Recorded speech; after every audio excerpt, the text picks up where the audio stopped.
Good afternoon, everyone. Welcome on this webinar. This is an introduction webinar for pdfToolbox, callas pdfToolbox, that is.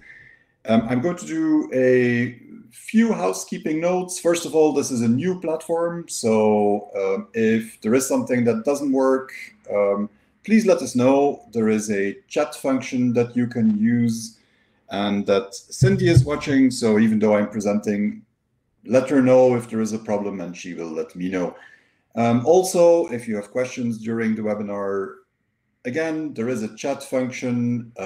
Type your question in the chat. You don't have to wait until the end of the whole thing. Just put your question in there and we'll get to that. I will answer questions at the end because there is a lot of content here and I would really like to get through it in a, well, let's say 30 to 45 minutes. That is the target that I've set myself.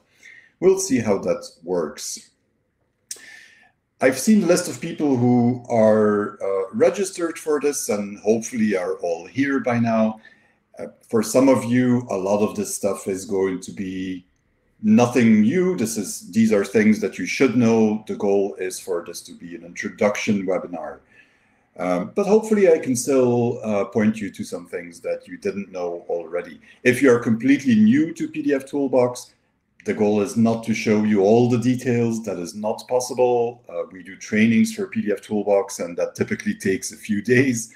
The goal is to give you a good insight into the kinds of things that you can do with the product and the kinds of ways that this can help you with handling PDF files correctly in your complete process. So let's get started. I'm going to use pdfToolbox desktop to show you a bunch of things you should know, but I'll keep this short. You should know that there are 4 different versions of pdfToolbox in the pdfToolbox family, and it ranges from pdfToolbox desktop, which is the manual tool, the operator tool where you point and click.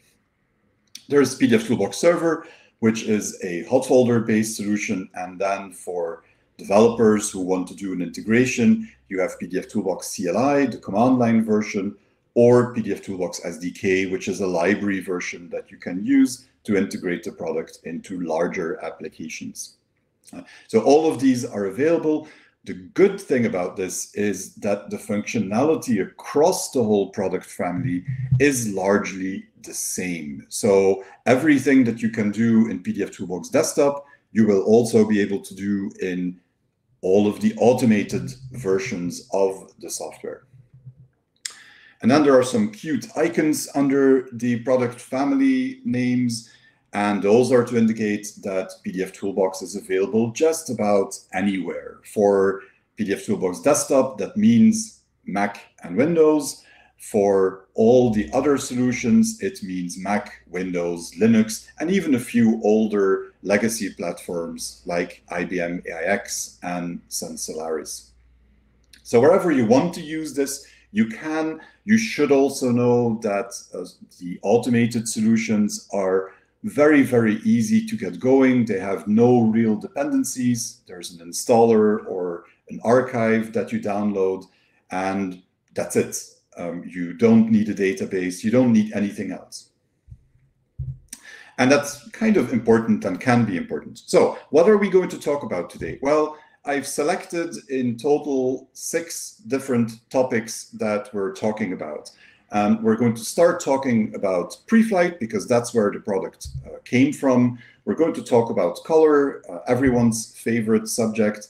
We're going to talk about what you can do with pages in a PDF document, and bleed is part of that discussion.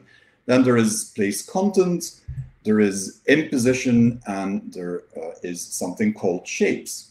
So these are the things that I want to touch on.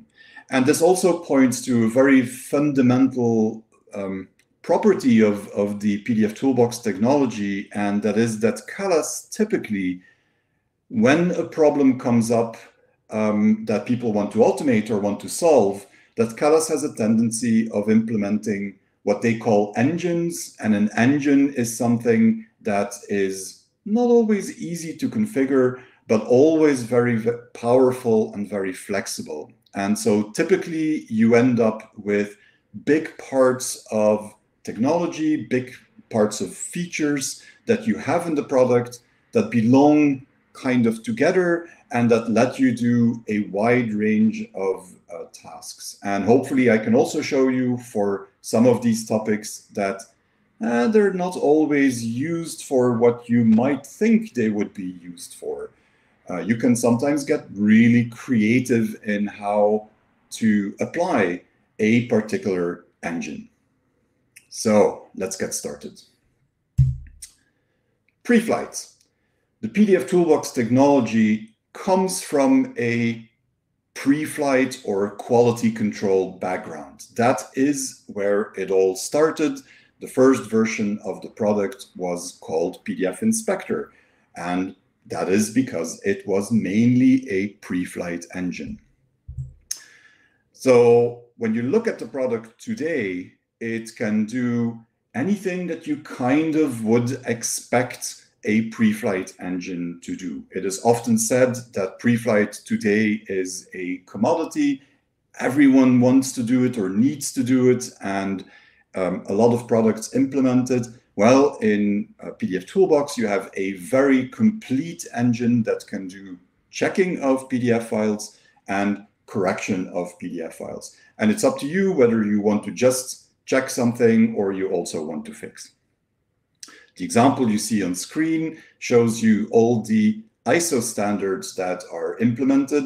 Callas is a part of the ISO organization. They participate in the working groups around PDF and PDF-based standards. And so all of the ISO standards, most importantly, probably for graphic arts, PDFX, are supported by pdfToolbox. And you see the wide range of supporting profiles, pre-flight profiles in the product. Callas is also a member of the Gantt group, and so all of the Gantt group standards that are themselves based on the PDFX standards, all of these are also supported in the product. You have in the product, when you install it, default libraries with pre-flight profiles, and that is what you're seeing on screen. That is all part of your standard setup. So you can just get started from there. Of course, if you want to do something else, you can duplicate any of these profiles and modify them exactly the way you want to modify them in your particular setup. What is perhaps even more important than the pre-flight engine itself is how the pre-flight engine afterwards allows you to communicate to your clients. And the really cool thing about pdfToolbox is that it implements a completely customizable pre-flight report. You see an example on your screen of a pre-flight report that has a preview, that has some information about the PDF file, and that can be customized. So if I look at another example, the branding might be slightly different. The way that the previews are integrated might be slightly different, and the information that is shown might be different. Yeah? Or I could do something where I highlight a particular spot color or a particular separation. Maybe I want to show off where the varnish or the undercolor white or the cut line is going to be. And if you want to integrate this in an automated workflow, I have an XML report that can be generated or a JSON report that can be generated as well.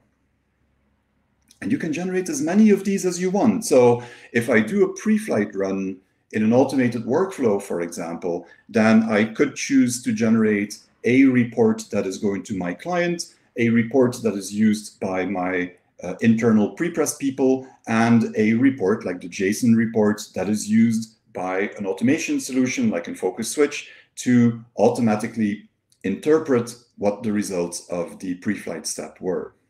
So it's a very flexible setup. And by the way, this is supported in numerous different languages. So I could also generate multiple language versions of the same report if I want to. Very important here is that all of these pre-flight profiles that I talked about are not necessarily static. So in the very common use case that I have a web shop where a customer can order, for example, a banner, and they can enter the width and height of the banner, then that information can be used by pdfToolbox through the variable system so that the pre-flight that is done is correct. And that makes sure that you don't have to create 1,500 different profiles. It also makes sure that you can do a true integration of your quality control based on the information you have about an order. I'm not going into more details on variables here, but you can make it even more powerful because pdfToolbox also supports JavaScript variables, and those allow you to do calculations or use the information that comes from a web shop, for example, or from an MIS system, and do conditional processing and a lot more of these advanced use cases. So that is also supported. Before we go to color, let me just go to the product really quickly. I want to show you what happens when you do a pre-flight, at least that part. And so if I do this in pdfToolbox desktop, I get this nice result window.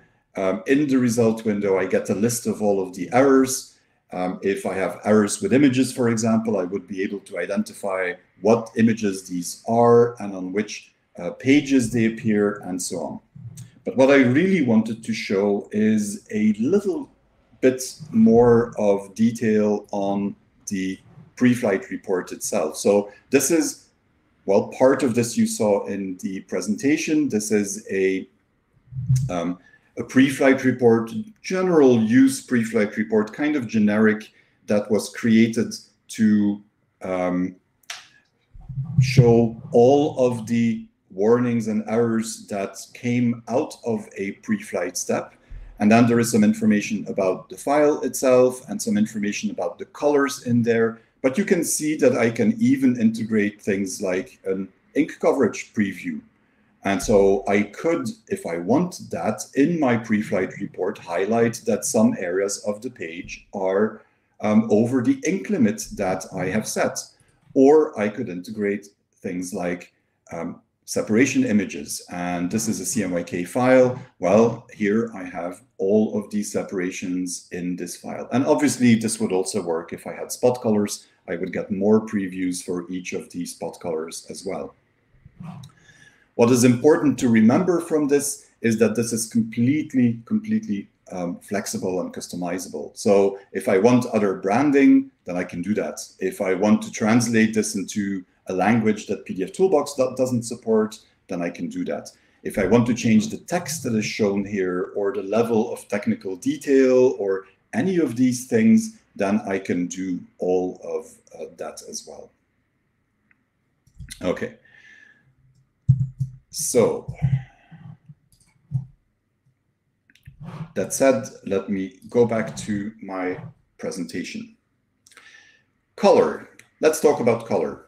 It is certainly my favorite topic, and I will now show you the ugliest slide you have ever seen. This is obviously intended to represent an RGB object. In pdfToolbox, I can do all the color conversions that you typically would expect. And so if you're thinking about color conversions between different color spaces, let's say RGB to CMYK, then I can do those with standard ICC profiles. So any ICC profiles that you have on your system will be usable in pdfToolbox, and the product ships with a lot of example configurations so that you don't have to reinvent the wheel. You can just use one of these standard things. If you want to convert from let's say CMYK to CMYK, but it also works from RGB to CMYK. If you would like to do that, then device link profiles are also supported. And these would allow you to do things like converting between, let's say, an American standard, like a swap, to a European standard. like ISO-coated or PSO-coated. They would also allow you to do things like total ink reduction or to do real ink save. Yeah? All of that is supported as well. You can use any device link profile, any open, unprotected device link profile that you have. pdfToolbox is not a profile editing or creation tool, so you can't create ICC or device link profiles, but if you have them, you can use them. And the coolest thing of all is that there is a standard library that comes with the product that already gives you a list of device link profiles that you can just use. And those cover the most common CMYK to CMYK conversions, the most common RGB to CMYK conversions, and some ink limit reduction profiles as well. So that is one very big topic. And now that your eyes are completely used to this ugly green, let me dazzle you with some red, callas red to be specific, because the next topic is spot color. If I have spot colors in the incoming file, then there are, again, a number of things I can do with those. The first thing is that I can fix the appearance in the PDF file. So the name remains the same, but the color representation of that color in the PDF file is now updated. And this is, of course, great for situations where you want to clean up brand colors, for example, or where you want to make sure that the file looks the way it is expected to look for a particular spot color name. I can also do other things. I can convert from one spot color to a completely other spot color and do a remapping. Yeah? And that could be to go from, like you have here, to go from one brand color to another. But it could also be to standardize. If you want to automate your workflow, then the first thing you're going to have to do is to standardize. And if you have a number of clients sending you files with special colors in them, like a white or a cut line or a gold foil, and they don't all use the same convention, then pdfToolbox can help you to standardize all of these to one common understanding. And of course, the last thing that is also supported is that if you're not going to be printing with spot color, if you're not going to use spot color, that you can convert these to CMYK. And that could be done using the spot color definition that you have in the PDF, or it could be done using a mapping table that you build to go from a spot color name to specific CMYK equivalents. So let's also look at that in the product itself. And I'm going to, the challenge here is not to show you things. The challenge is to restrict myself to only showing the things that really make sense. So, and that I have time for. That is the biggest problem. So what I want to show you is an example on standardization, because standardization is super important when you want to do something automatically. So here I have a file that has a cut line, and I can show you that by going to the individual separations in the file. And so I have, this is what I was looking for, I have a die line in here. It is a cut contour or die line or whatever name you want to use for it. But the creative person who created it in this case called it die line. That is the name of the separation. Now, if you're going to process this through a workflow, it could very well be that you need it to be something else. And so what I can easily do here is remap that color from one color to another. And so now it is no longer called die line, it is called cut line. And the color of it has also been standardized. Where it was magenta before, now I have a 100% cyan. A really small thing, but if I now send it to my cutting device, it is going to understand this file, and before it might not have understood it. If I have a a workflow that counts on that particular separation to be there. I just fixed the problem. So that is one example. I could show other examples, for example, to go from an RGB file or a CMYK file to a 7-color space. I thought I should at least mention the fact that pdfToolbox also supports n-channel and multi-channel workflows, and that you can use it for doing n-channel conversions as well, if you have the proper profile again. But what I'm choosing here as my last example for color is this cute little mouse, and the fact that I can run a fix-up on that and change that mouse from gray to purple. Now, why is this important? Well, it's important because there is a very important thing you need to know about pdfToolbox. This is not a page object editor, so I can't go in and select a single object and then change the color of it. pdfToolbox is completely optimized for automated processing. However, that doesn't mean that you can't do color changes like the one I just did. And this can be super interesting. If I have workbooks, school books, where there is a special spot color that I need with the answers, for example, then I could make a correction that looks for all the different things that are in black and remap them to this one spot color that I want for the answers in the school book. So this supports workflows where you need to not just do color conversion between different color spaces, but where I want to do a color remap, look for a particular color or range of colors, and then remap those to another color.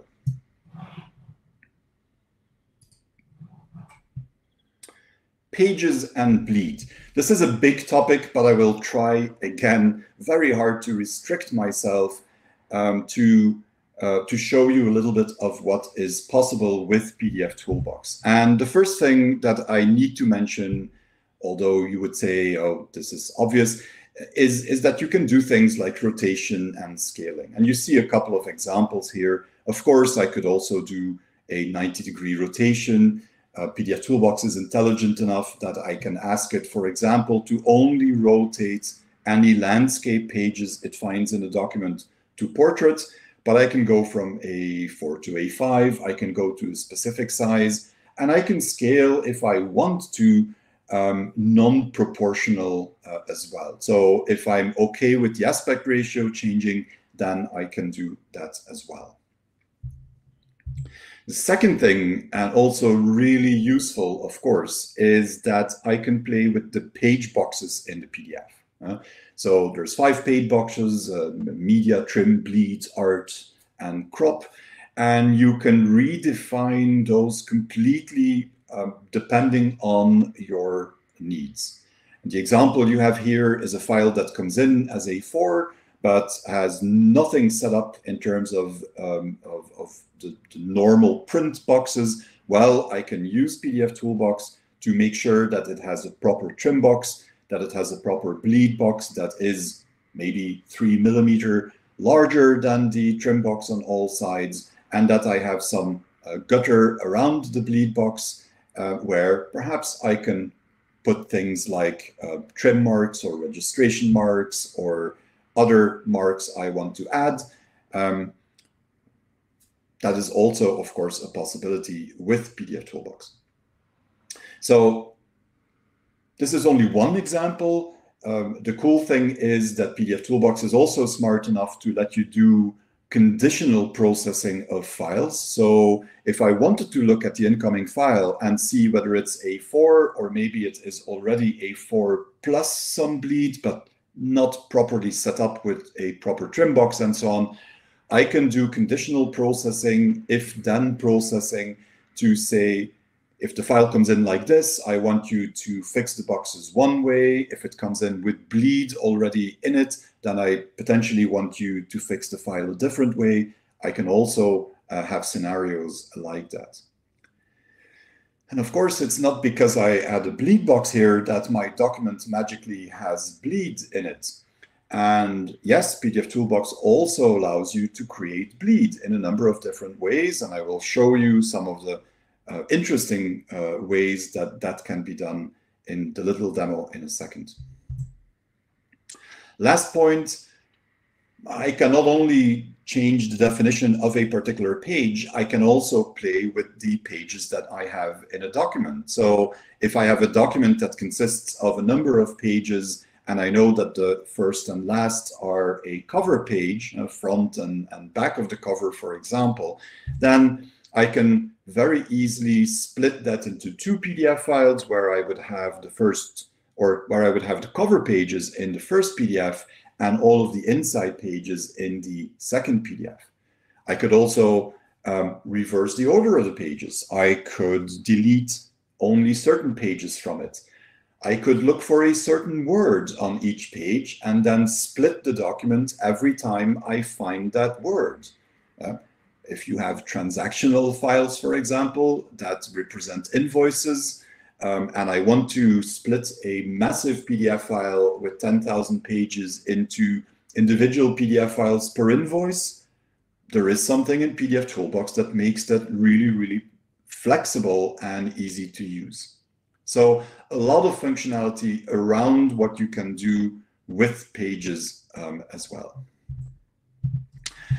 So what can I show you that would be interesting? I think you will believe me when I say that we can do reordering and so on. So I'm not going to show that. What I am going to show is the most interesting bit, I believe, which is the creation of bleed. And I will choose a mirroring. So let me process this file and let's put that in results. And now when I zoom in, you'll see that pdfToolbox took the inside of my file and it mirrored it along the trim box to give me proper bleed. Yeah.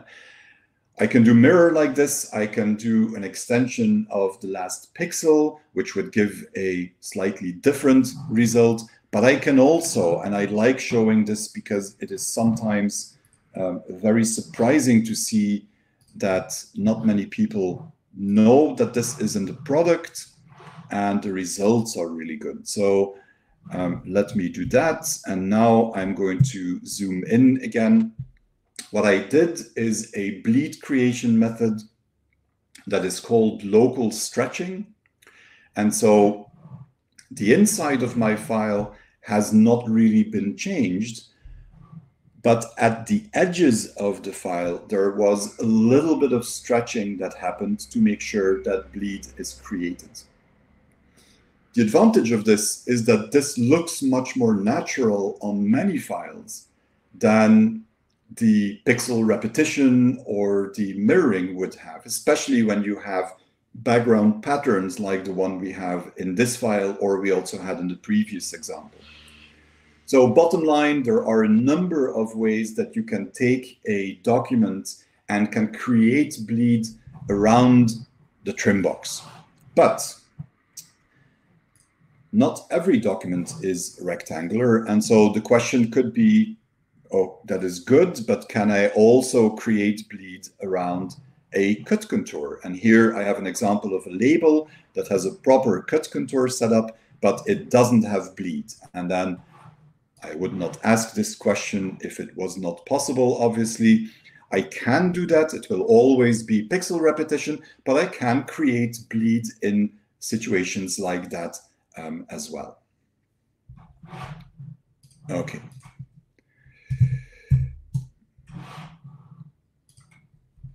Shapes. This is a really cool topic. It's easy to explain. There is nothing that is difficult about setting this up.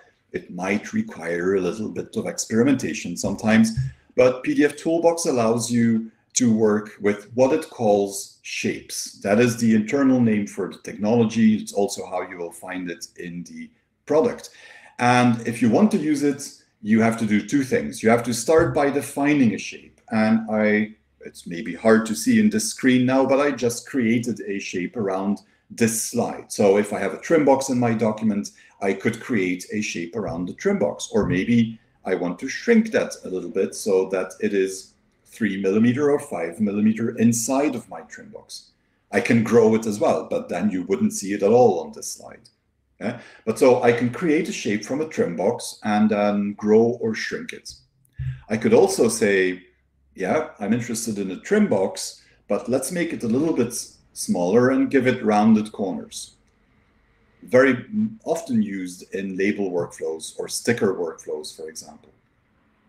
Or maybe it's not the trim box, maybe it is a particular part of my document.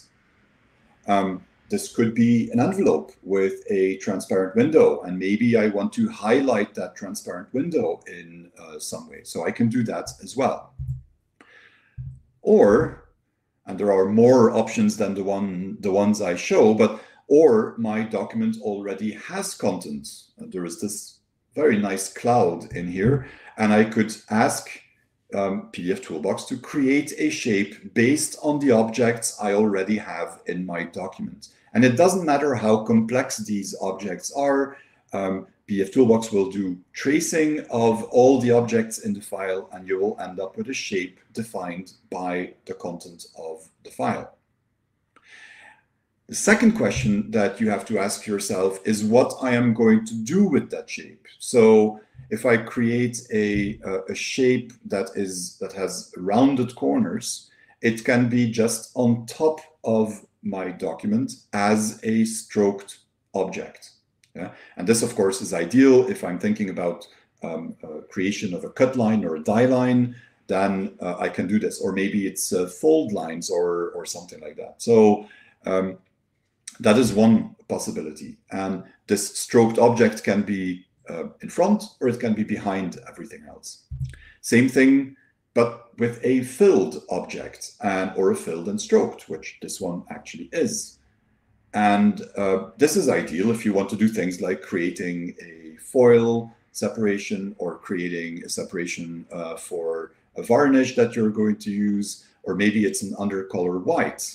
Yeah, so I'm going to create a white separation. And again, that might be in front of all the other content on the page, or it might be behind. And the last thing I can do is, with the same shape, I can clip everything that is already on the page. Yeah? And this is ideal in scenarios where, for example, you have a file that has bleed and a bunch of other stuff around the production file that normally isn't printed, and I want to clip that down so that the customer gets a preview of what I'm going to print and none of the other information. Yeah? So adding a stroked object, adding a filled object or filled and stroked, or using the shape that you define to create a clipping path. Again, I can show a whole bunch of examples, but I will restrict myself to showing you this really nice and cute penguin. And then what I'm going to do is use the shape technology in pdfToolbox to add an additional object that uses a separation color. So if I go to individual separations, you'll see that that is a varnish that I'm applying on it. And I've asked pdfToolbox to trace my page content, but to make it a little bit bigger, which is not uncommon for scenarios where you add undercolor white or varnish or something like that. Yeah, so in this case, I made it a couple of millimeter bigger than the actual page content. And you can see in my examples in my list that I have a whole bunch of other things that I can do with this, this shapes engine. It is one of the things that is very, very often used when you look at the whole process of preparing files. That was difficult, of preparing files for production. Moving swiftly along. Imposition. So This is a fun topic because it allows you to do the things that you would identify, I think, as imposition. So I am able to take a business card, for example, and do a step and repeat. Yeah. I can also use the imposition engine to do things that you probably would not identify that easily as imposition. For example, I could take a large banner or a billboard and I can do a tiling and create smaller files that can now be printed and then have to be puzzled together again when they are applied. Yeah? And that is also the imposition engine. I'm going to show you a couple of examples of what you can do with imposition, but what you should know is that in pdfToolbox, besides the standard things like step and repeat and booklets and so on that come with the product, I can also make my own custom imposition scripts that can do much more flexible things. And so you often find the imposition engine used in scenarios where you're not doing imposition at all. It is just a very convenient tool to use as part of a workflow. What do I mean with that? Well, let me go here, and then what I am going to show you is this, and I am going to show you this. So let's start with something that is a little bit standard. I have a fill page with labels example, and if I run that, this is what I get. I can configure this in all kinds of different interesting ways, but what I wanted to do here is a scenario where I get a label and I always want to output an A4, a landscape A4, and I simply want to have as many labels on there as I can. So this is a step and repeat, but the imposition configuration that I have created is smart enough to look at the size of the label, to look at the size of the output sheet that I want to create, and to calculate how many of these labels will fit, and then add also a little footer with a description of what you have on this page. I don't have any marks on here. I could add trim marks. I could add other stuff. There is a technology called place content that allows you to then add things like a barcode to this, or a registration mark, or a trim mark, or a cutting mark, whatever you need to add to this imposition configuration. But this, you'll agree, goes a little bit towards traditional imposition. It is not that far from it. And actually, I can show you one more example of a book. This is only the cover pages. So the outside front cover, inside cover pages, and then the back cover page. And let me show you that I can do this. So I can now tell pdfToolbox what the spine thickness is that I have. And this is it's a very small book because it says why chinchillas are better, and they're actually not better. So it will be a very small book. So I can run that. And when you look at the results, you'll see that you now have 2 pages in the resulting document, one for the outside cover pages and one for the inside cover pages. The distance between the two is 5 millimeters, and it's nicely centered on my larger sheet.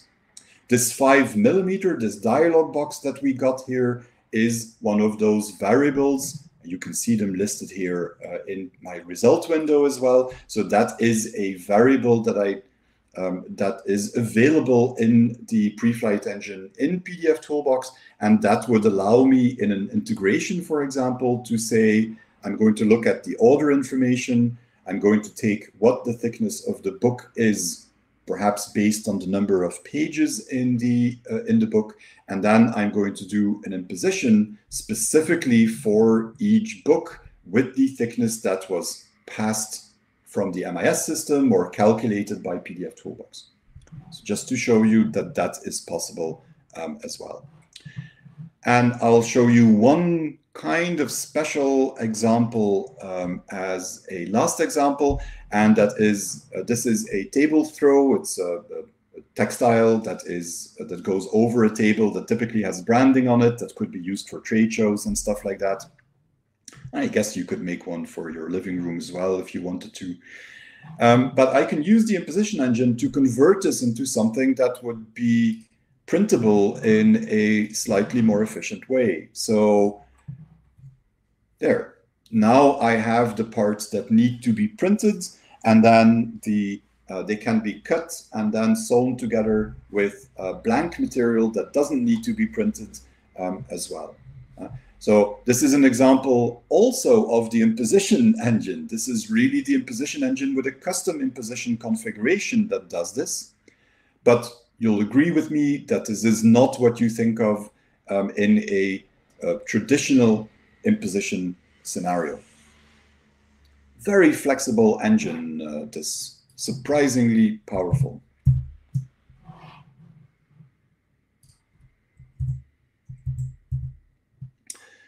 Place content. Okay, this is a big one. The place content engine in pdfToolbox is at the same time extremely simple to explain and very powerful. And I will show you some examples of this, and you'll see what I mean. The principle, the concept is very, very simple. I have a PDF file, and then with the place content engine, I can decorate that PDF file. Decorate, add stuff to it. So I could say I am missing a barcode in this document. Can I add a barcode? And with the place content engine, you can. I could add text in various places on the page. I could add things like a little registration mark somewhere. Or I can add a whole range of information on top of a document so that it completely transforms what I have. What do I mean with that? Let me show you. And I'm going to start with something that is very simple. We'll take our cover page again. You'll see that it has a QR code on page 3. But I'm missing an ISBN code on page 2. So I can use the barcode engine that is integrated with this place content technology. And the result of that is this. So this gives me a way of adding a barcode in a specific location on the trim box, in this case, a static location in the trim box. And it is only on page 2 in this particular example. So all of that can be configured quite easily. The color of the barcode can be configured. By the way, this is not an image. It is not a barcode font. It is a real barcode consisting out of vector elements where I can use all kinds of advanced things like bar width reduction, and all the other advanced properties or characteristics that you might need when you're generating a barcode. Let's show you a real example. I could do something with job IDs, and then you can see that this also works with variables, but I think you will believe me when I say that that is the case. And I have a much nicer example with variables. I'm going to show you how to create a proof sheet. And the concept of a proof sheet, let me get this going first of all. So we'll save this in our result. And now I get a list of all kinds of parameters that I can fill in. And we'll just change this to 3, 4, 5, 6. And we'll let it run. So the concept of a proof sheet is that I'm generating A4 pages. In this example, it could be anything. But I'm generating A4 pages. On the page is a preview of my original document. And around the page, or around the preview better, is information about the job. And this is something that in a lot of different workflows that people have would be done manually. We see that time after time.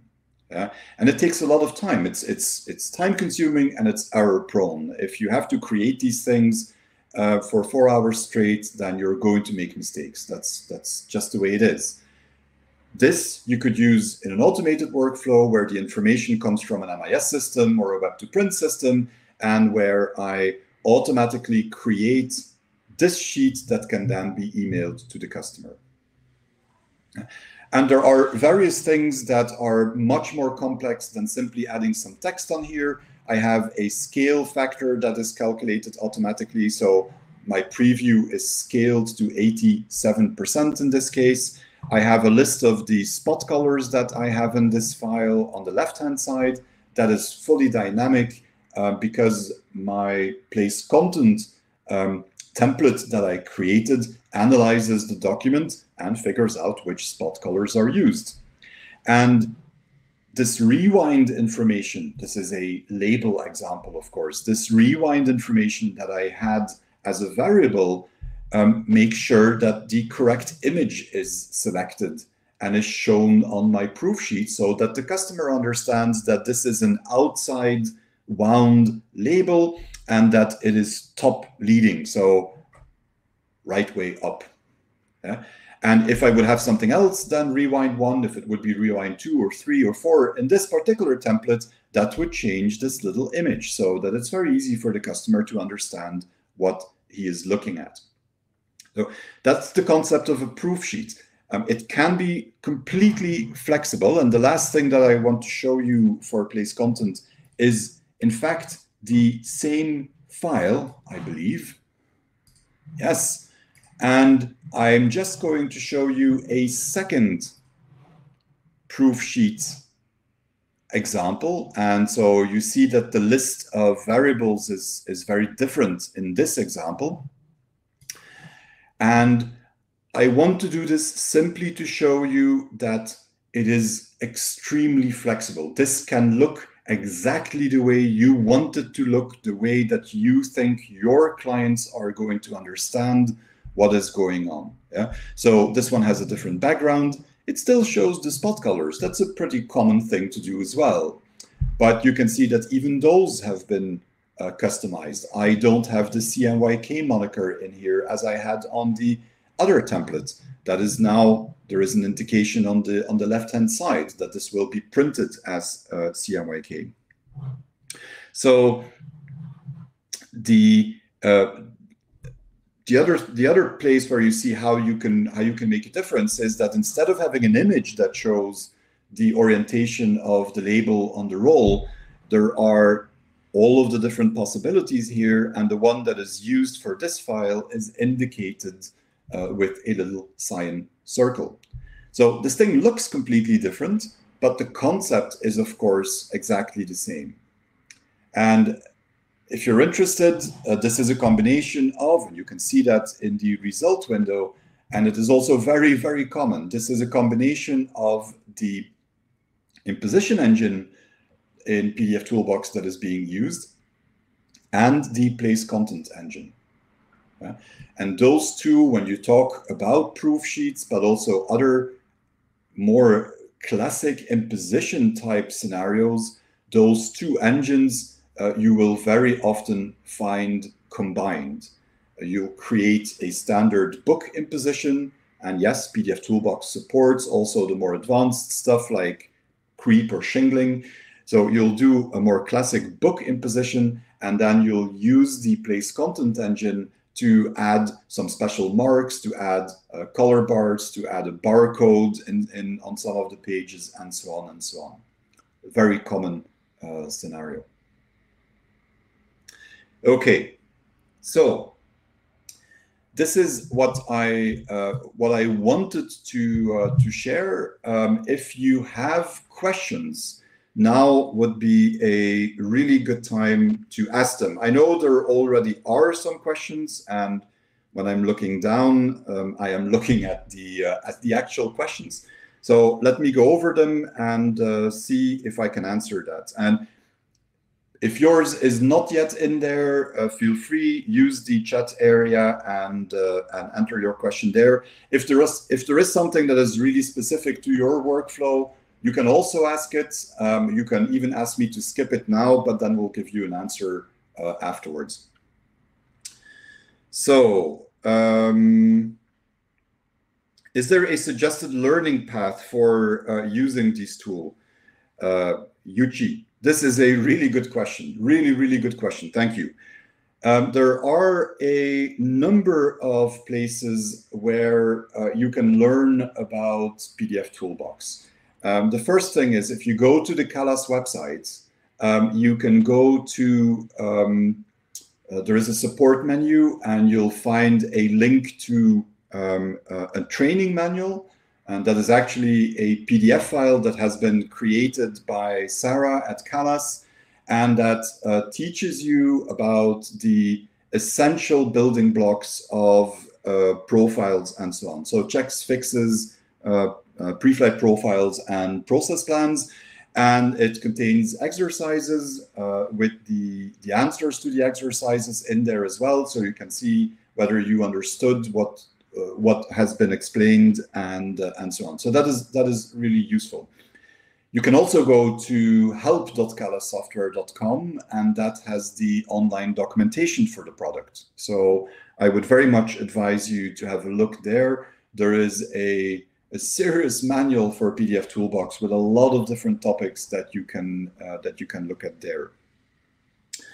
The third thing that I would do is tell you that if you go on YouTube and you go to either the Callas software channel or the 4Ps channel, and in case you don't know the connection between those two, 4Ps is the worldwide distributor for all of the Callas solutions. Go to either of these channels and you'll find lots and lots of video material that will go into details about certain features and aspects of the application as well. There are certainly also people who do custom training. We are one of those. You'll find a list of partners on the Callas software website. Same thing on the 4Ps website. And if you still have questions, drop us a question, and we'll be happy to help. A color-related question.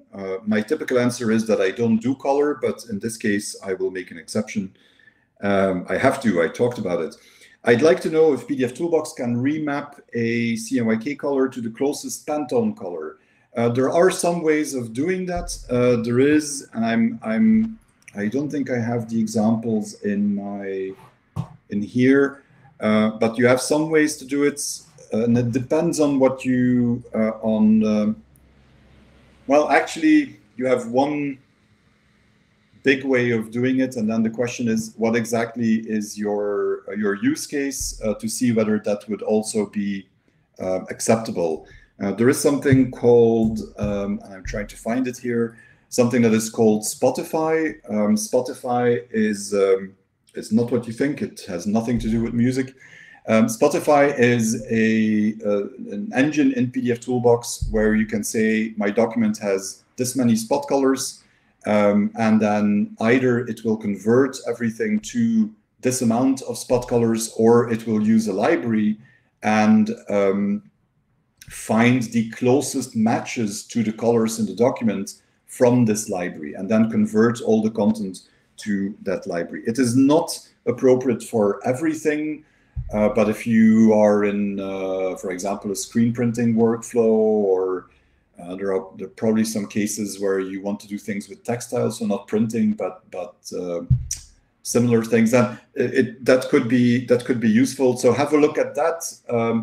Help.callassoftware.com. There is a chapter on Spotify where you will find much more examples of that. Question number 3, could you add bleed and trim marks to the face of book cover only, not both pages, just the first one? Absolutely. You can customize imposition configurations to your needs. and you can do all kinds of strange things. What you're asking for is not strange. So yes, absolutely. The only thing you have to do is make a custom imposition configuration, help.callassoftware.com, or specifically for imposition in pdfToolbox, there are, I think, a few really good YouTube videos on the Callas software or 4-piece channel that you can look at as well. That will show you how it works and make you understand how you can make your own configuration. Many more questions here than I expected. That is good. Fourth question. I will give you an answer. You asked for it. What is the benefit? What are the benefits of pdfToolbox over PitStop? My answer is going to be difficult. I think that when it comes to manual tools, there's a very clear distinction between the two. And that is that in PitStop, you can do object level editing. That is not something that pdfToolbox can do. So there is a very clear distinction there. Yeah? If your expectation is that you're going to get PDF files and you want to be able to select a piece of text or line art or an image, and you want to scale that particular object or change the color, or that is something that PitStop really excels in. And so there is a clear difference between the two tools on that level. If you want to do things that go more in the direction of automation, then I believe today the breadth of the technology that you have in pdfToolbox is bigger than what you have in PitStop. Is that a personal opinion? Yes, it is. But we are involved in, so I'm the CTO of 4Ps. We are involved in a lot of projects where we use things like Switch and pdfToolbox and PitStop and the color logic tools and a whole range of software. I believe that in what we see, and hopefully I was able to convey some of that in the examples I showed you today, the flexibility that you have with pdfToolbox is, it's just, there is nothing else that I know that is as powerful as what you can do in here. And I've only scratched the surface. Let that be clear as well. I've only scratched the surface. There is a lot more that you can do than what I've shown here.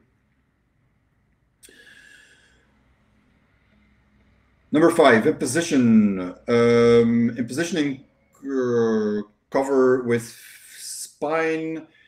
Actually, I would suggest that you send us an email for this one. The question is, can you share this process plan with us? And the answer is not really. This is something that was created for a particular project.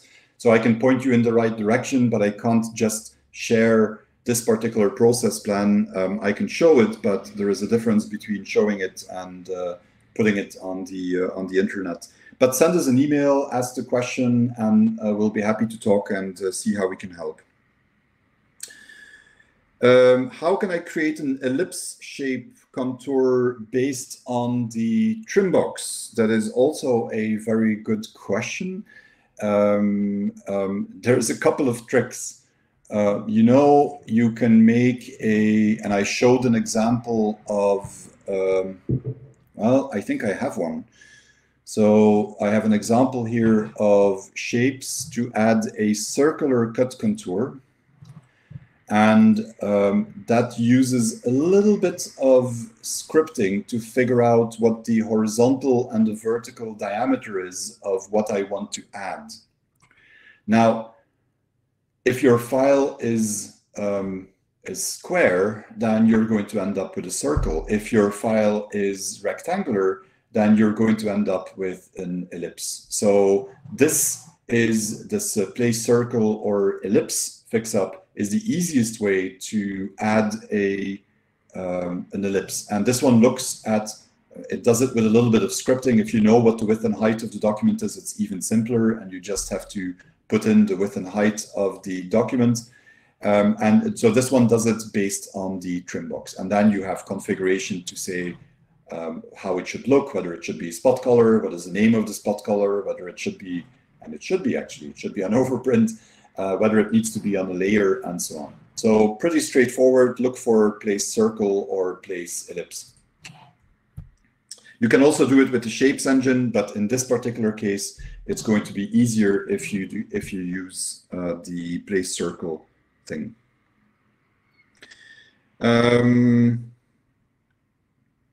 There's a question about training in Brazil from Alessandro. We will get back to you specifically on that. Yeah, I don't believe there is a direct contact I can give you in Brazil. There is someone in Portugal, which might be a help for you, given that both are Portuguese. I know they're different, but hopefully close enough. If it is about the rest of South America and Spanish, then we can also look at what the options are there. So we'll get back to you after the webinar is done, and we can talk about how we can help you with the training part. I speak a little bit of Spanish, but I'm not going to do a PDF Toolbox training. That would not be healthy for your reseller or customer. Last question. So if you still have a question that you want to ask, put it in the chat. But last question. Sharing, I've kind of indirectly answered this one, but I will answer it specifically now. Will the actions profiles used in this presentation be shared? I can't. You can ask me about specific things, and there are some of them that I might be able to share, but a lot of these, like I said, they either come from projects or they are based on project work, and I can't just share those with people. But if you have specific questions, talk to us. We can help you create a demo that you can use on your end. I can definitely share the presentation so that you can base yourself on parts of the presentation there. And then the other stuff we will see. Okay, so I think that's it. That is just about an hour. I'm very surprised that I was doing this in 1 hour, but I think I also spoke relatively quickly. But you can tell us afterwards what you thought of it, what was missing. If there is something that you would still like to see, let me know, and I'll be happy to do a follow-up either with you or a follow-up webinar where we can talk about that stuff. If you are actually German-speaking or French-speaking, there will be German and French versions of this webinar as well. If they are not on the Callas website yet, they will be soon. So if you want to review this in your own language, then you will be able to do so. It's not next week, it will be a couple of weeks, but there will be a German language version of this done by Callas themselves, and a French spoken webinar as well. Just so you know, if you want a notification of that when it happens, send us an email and we'll send that to you. So that's it for me. I will just remind you of the different ways to get more information other than sending an email to us. What you can do is you can go to the Callas website, you can go to the training manual that you find on there, you can go to help.callassoftware.com, which is the manual for the product, where you'll find manuals for all of the different Callas products, by the way. And then YouTube. So the Callas software YouTube channel, don't look for the Callas channel because you're going to have Opera on there, right? So you have to look for Callas software, and look for the YouTube, for the 4Ps channel as well. Lots and lots of videos. I'm not exaggerating. There is probably enough there to have you watch videos and learn about this stuff for a week. And lots of interesting things about all the topics that I've talked about today. That's it from my side. I hold to thanking you very much for joining this webinar. I hope it was interesting. Like I said, if you missed something or you have feedback about the platform that we used this time, audio, video quality, anything else, let us know. We're interested in making these things better and learning. So share that with us. And I am sure I will see many of you again in an upcoming webinar. Thank you very much. Have a great day.